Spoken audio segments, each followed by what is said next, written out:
হয়তো কোনো একদিন আমার একটা সুন্দর সংসার হবে।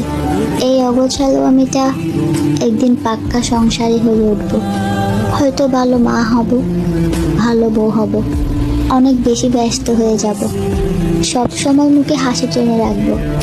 সবাই দেখবে কতটা সুখী আমি। সবাই জানবে আমি ভুলে গেছি তোমায়।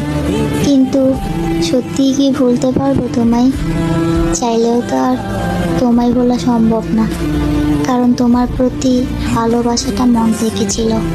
জানি এটা পাপ, তবুও বৃদ্ধ বয়সে আকাশের দিকে তাকিয়ে দীর্ঘশ্বাস ফেলে বলবো, কেউ একজন ছিল, তাকে দেখে প্রথম ভালোবাসার অনুভূতির সাথে পরিচয় হয়েছিলাম।